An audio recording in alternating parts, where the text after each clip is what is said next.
Kremlin comes up with another excuse for Putin avoiding meeting Zelenskyy. Zelenskyy explains why Putin keeps dodging peace talks and why Trump learns a hard lesson and washes his hands of the Ukraine war. The latest news next. In a speech at the UN Security Council on Ukraine, President of Ukraine Volodymyr Zelenskyy said that Russian dictator Vladimir Putin wants only war and does not think about peace. The Russian representative is here, but of course not the one who makes the real decisions. That man fears to sit face to face with Ukraine and the world and openly admit he wants only war. The president emphasized that Russia uses its veto power in the Security Council solely to prolong the war and continue the killings. According to him, the Kremlin is not seeking peace but trying to find ways to carry on its aggression. He also underlined that real security guarantees must become the line that Russia will never again be able to cross. Zelenskyy appealed to the United States, the United Kingdom, France and China to act together. In his words, only a united voice of the international community can force Russia to stop the war. The president noted that China has leverage over the Kremlin, while Russia in turn fears the United States. Be the force that acts. Act together. Please, unite at last to stop Russia's war, and we know how to guarantee security. What we need now is a strong push to force Russia toward peace. The Budapest Memorandum has failed and turned into empty words, Ukrainian President Volodymyr Zelenskyy said, adding that Ukraine is building a new security architecture, said in his address at the UN Security Council high-level meeting. Ukrainian President Volodymyr Zelenskyy said the Budapest Memorandum, which was intended to guarantee Ukrainian security in exchange for giving up nuclear weapons, had failed. He stressed that the agreement demonstrated how international promises could turn into empty words. Zelenskyy explained that Ukraine, together with the United Kingdom, France, and more than 30 other countries in a coalition of partners, was now working to build a new security architecture with expectations of strong support from the United States. Ukraine stands today as living proof of how easily solemn assurances can be abandoned when they are most needed. For years, Kiev believed in the sanctity of international commitments, only to watch those guarantees dissolve into platitudes as its cities were bombed and its people killed. The very treaty that was supposed to shield Ukraine became a symbol of betrayal.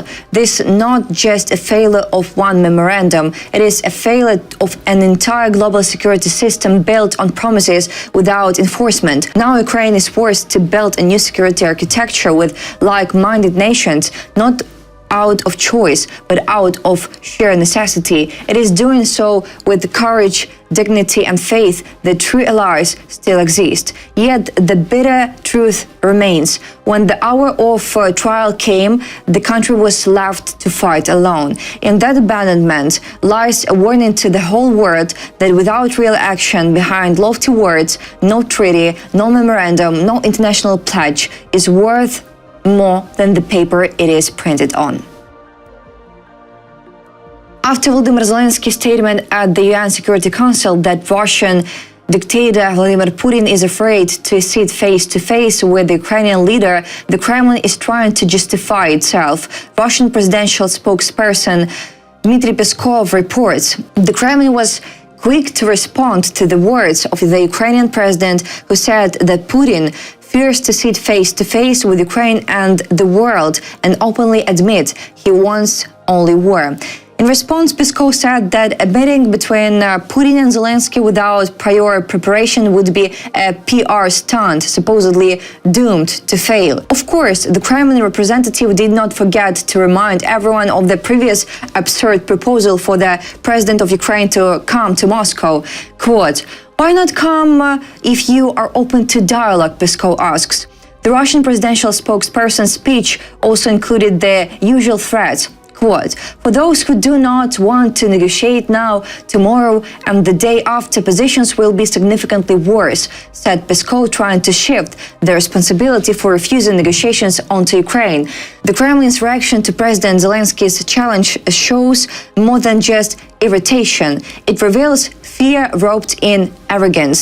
Instead of answering the simple direct invitation to face the truth, Moscow hides behind rehearsed lines, empty ultimatums, and shifts on blame.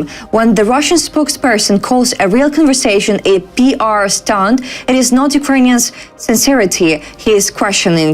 It is Russia's own willingness to look the world in the eye. For years, the Kremlin has used negotiations as a smoke screen for aggression, twisting the language of diplomacy while raining destruction on Ukrainian towns.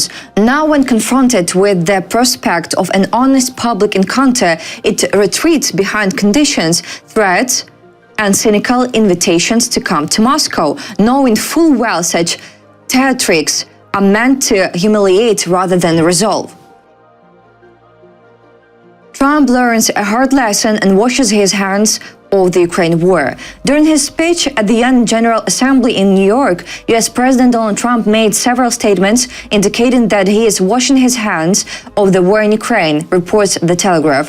The article emphasizes that after a month of statements about Ukrainians' loss of territory to Russia, as well as statements about peace talks, Trump has made a stunning U-turn. Namely, in his latest words about support for Ukraine, the US no longer figures. I think Ukraine, with the support of the European Union, is in a position to fight and win all of Ukraine back in its original form. The White House chief made another similar statement after meeting with President Volodymyr Zelenskyy and European Commission President Ursula von der Leyen. With time, patience, and the financial support of Europe and, in particular, NATO, the original borders from where this war started is very much an option. The Telegraph emphasizes that the American leader is effectively shifting responsibility for Ukraine to Europe and NATO, rather than pledging fresh support to Ukraine or loading up action on Russia. Mr. Trump appears to be handing things over to Europe and NATO. There is no suggestion of extra support for Ukraine or that he will punish Moscow further. His only commitment is to keep selling weapons to allies, the media noted, adding that Trump's position is unlikely to change the situation with the war in Ukraine. Yes, President Donald Trump understands that ending the war in Ukraine will require greater pressure on Russia than just European sanctions, Ukrainian President Volodymyr Zelenskyy said, according to his interview with Fox News. When asked whether President Trump had committed to stepping up pressure on Kremlin dictator Vladimir Putin to end the war, Zelenskyy replied, Yes, President Trump understands that we need more pressure on him. Pressure from Europe alone is not enough.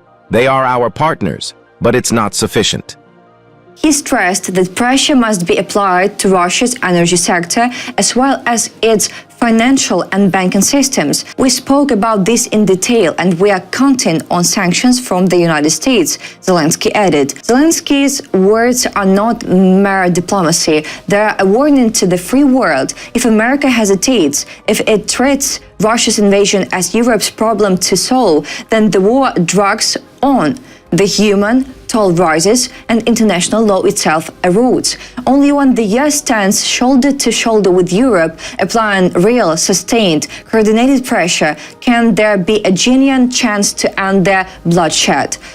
Anything less risks sending a dangerous message that even in the face of next aggression, the strongest democracy on earth will stop short of using its influence to defend the principles it proclaims. That's all for today. Thanks for watching this video. Support Ukraine, like and subscribe.